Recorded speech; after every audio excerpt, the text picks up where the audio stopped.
Sahabat GPB dimanapun Anda berada, selamat pagi, selamat hari Minggu, dan salam sejahtera bagi kita semua.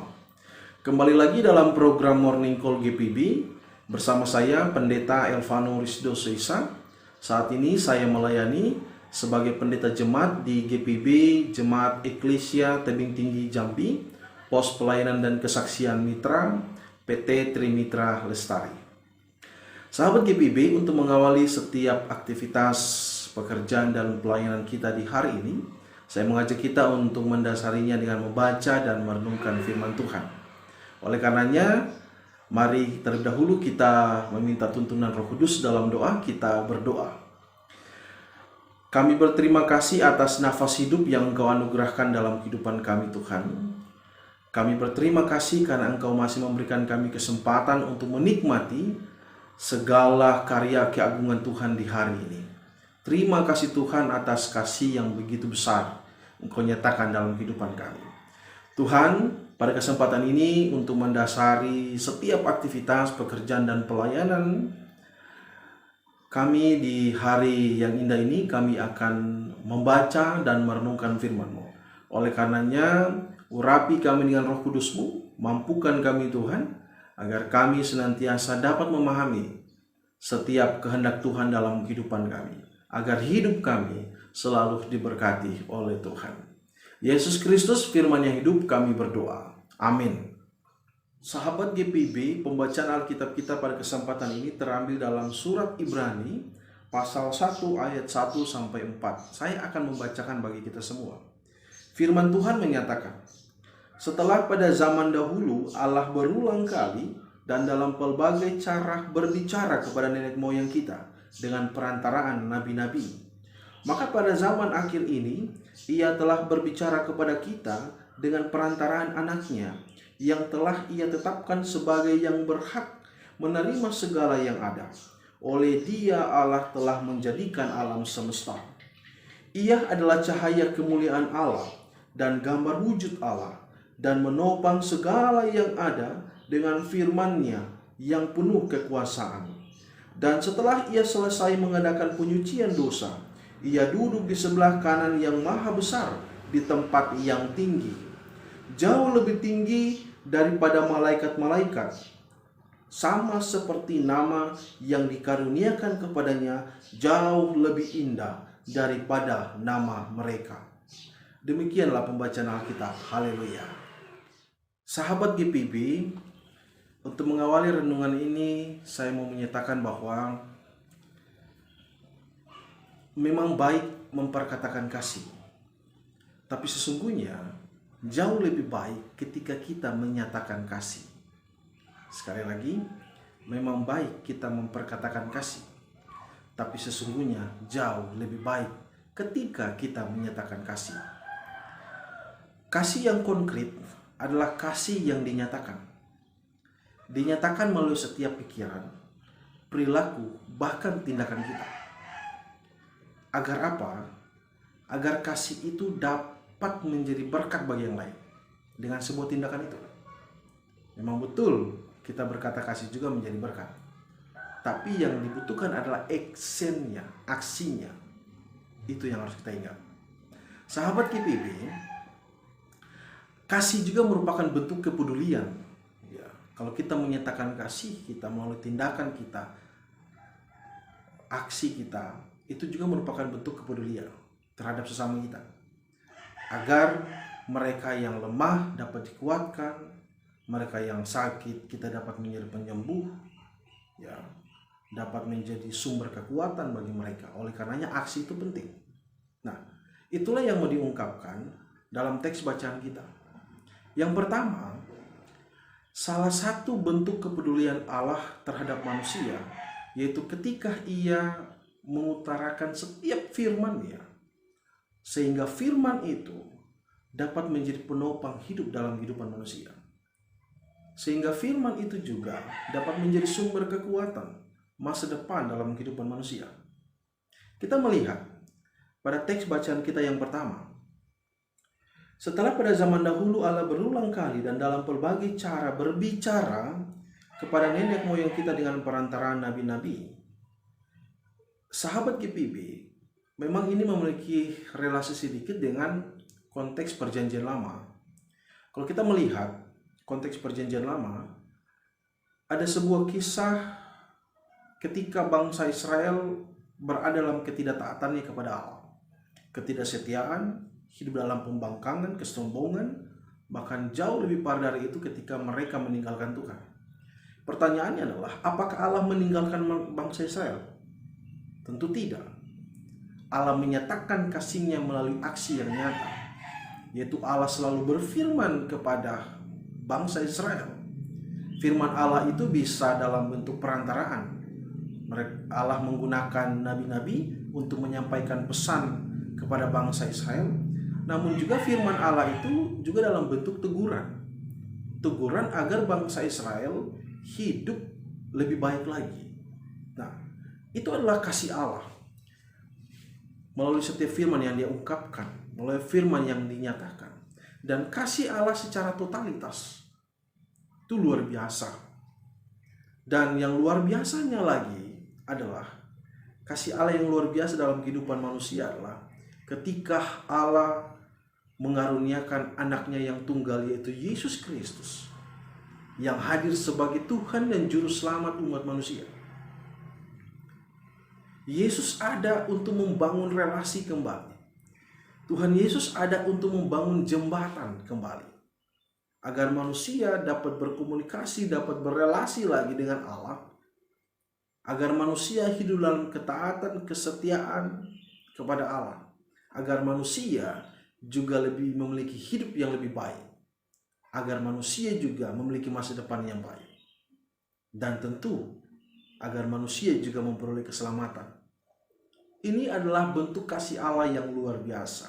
Ini adalah bentuk kasih Allah yang konkret dengan setiap firman yang dinyatakan. Nah, berbicara tentang firman juga, sahabat GPB, kalau kita membaca teks kita ya, di situ Lembaga Alkitab memberikan tema Allah berfirman dengan perantaraan anaknya. Sekali lagi, Allah berfirman dengan perantaraan anaknya. Firman ini mungkin kita dapat bisa memahaminya dengan 3 pokok penting ya.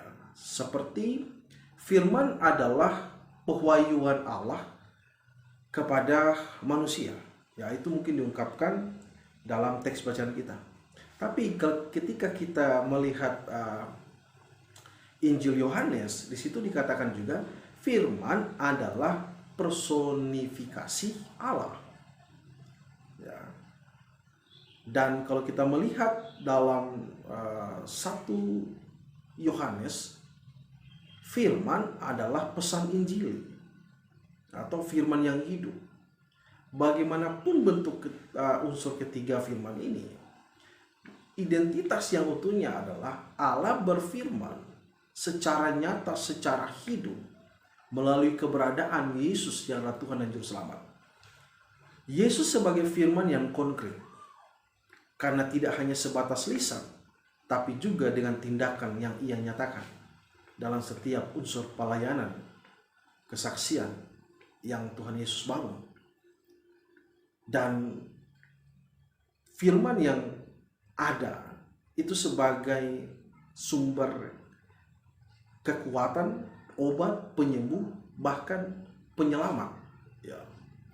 Dan firman adalah penerang dalam kehidupan manusia, karena Yesus hadir sebagai cahaya untuk menerangi kehidupan yang penuh dengan kegelapannya itu. Sahabat GPB, pada ayat yang ketiga, penulis kitab Ibrani ini mengungkapkan ya, bahwa Ia adalah cahaya kemuliaan Allah dan gambar wujud Allah, dan menopang segala yang ada dengan firman-Nya yang penuh kekuasaan. Dia cahaya kemuliaan Allah. Oleh karena keberadaan Yesus adalah sumber cahaya, yang saya katakan tadi, sumber cahaya di dalam kegelapan. Dan ini wujud kasih Allah dalam kehidupan manusia. Ini wujud kasih Allah yang konkret, yang totalitas. Selanjutnya, penulis surat Ibrani juga mengatakan bahwa Yesus itu ya juga sebagai jalan kebenaran gitu. Jalan keselamatan. Kalau ia sebagai jalan, maka umat manusia terpanggil untuk selalu hidup di dalam. Oleh karenanya, saya mau katakan begini, ketika kita hidup di dalam Tuhan, Tuhan akan senantiasa hidup di dalam kita. Ketika Tuhan hidup di dalam kita, seharusnya kita terus peka hidup dalam Tuhan. Ingatlah bahwa barang siapa yang dekat dengan Tuhan, ia akan selalu diberkati oleh Tuhan. Bukan berarti ketika orang jauh dengan Tuhan, apakah Tuhan berhenti memberkati dia? Tidak. Tuhan akan menunjukkan berbagai macam cara agar manusia itu juga selalu dekat bersama dengan Tuhan. Ini luar biasanya Tuhan. Harusnya kita sebagai manusia malu atas segala berkat kasih yang Tuhan sudah nyatakan dalam kehidupan kita. Oleh karenanya, marilah kita dekatkan diri kita bersama dengan Tuhan yang adalah sumber masa depan itu. Yesus adalah sumber cahaya kita. Oleh karenanya, kedepankanlah Tuhan itu dalam kehidupan ini, agar kehidupan kita selalu diberkati. Sahabat GPB, begitupun juga diungkapkan pada ayat yang keempat. Jauh lebih tinggi daripada malaikat-malaikat, sama seperti nama yang dikaruniakan kepadanya, jauh lebih indah daripada nama mereka. Yesus adalah sosok yang luar biasa, sosok yang menjadi panutan dalam kehidupan orang Kristen. Kenapa saya menyatakan Yesus adalah sebagai panutan? Karena sebelum kita mengasihi Tuhan, Tuhan terlebih dahulu mengasihi kita. Dan Yesus sendiri sudah memberikan contoh banyak hal dalam kehidupan ini. Maka kita sebagai pengikut-pengikutnya, seharusnya kita dapat menjalankan itu dengan penuh tanggung jawab. Nah, sahabat GPP, mari kita memahami kalau kasih Allah itu sudah ditunjukkan secara totalitas dalam kehidupan kita melalui keberadaan Yesus Kristus. Bahkan ketika Yesus Kristus menunjukkan kasihnya secara totalitas, ketika Sang Tuhan itu disalibkan mati hanya untuk menebus dosa dan kesalahan kita, maka sudah sepatutnya kita manusia menyadari akan hal itu. Mari kita menyatakan kasih Tuhan itu juga melalui aksi dan nyata. Ingatlah, kasih itu sebagai kekuatan, kasih itu sebagai obat, kasih itu sebagai penyembuh, bahkan kasih itu sebagai penyelamat. Itulah kasih Allah. Maka marilah kita menyatakan itu semua di dalam kehidupan kita. Marilah kita tunjukkan kasih itu secara totalitas, baik sesama kita, terlebih kepada Tuhan. Dan marilah kita melibatkan Tuhan dalam kehidupan kita, agar hidup kita selalu menjadi berkat dalam kehidupan ini. Agar kita juga dapat menjadi surat terbuka bagi siapapun yang menerimanya. Surat memiliki tujuan untuk memberikan pesan kepada siapa saja. Tentu, kiranya isi surat itu selalu memiliki manfaat yang baik dalam kehidupan kita, mengantarkan setiap kita untuk lebih dekat bersama dengan Tuhan. Dan yang saya mau katakan juga adalah, jadikanlah dirimu sebagai firman yang hidup. Artinya, identitas kita itu, ya, firman itu harus juga dinyatakannya, gitu.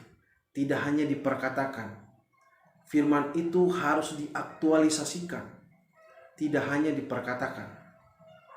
Itu jauh lebih baik ketika kita mengaktualisasikan firman itu. Karena apa? Kita semua terpanggil untuk menyatakan firman Tuhan dalam kehidupan ini, sehingga api Injili Kristus selalu menyala dalam kehidupan manusia, sehingga kita pun juga dapat menjadi berkat, bahkan kita juga dapat menjadi saluran berkat dalam kehidupan ini. Tuhan memberkati kita. Amin. Sahabat GPB, mari kita satu dalam doa. Terima kasih atas sapaan firman-Mu Tuhan Yesus. Dengan firman-Mu mengajarkan kami untuk tetap berdiri di dalam kasih Allah.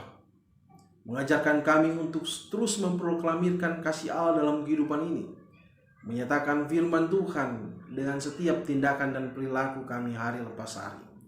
Ya Bapa, terima kasih atas berkat yang Kau anugerahkan dalam kehidupan kami, dan ajarilah kami juga untuk menjadi saluran berkat dalam kehidupan ini.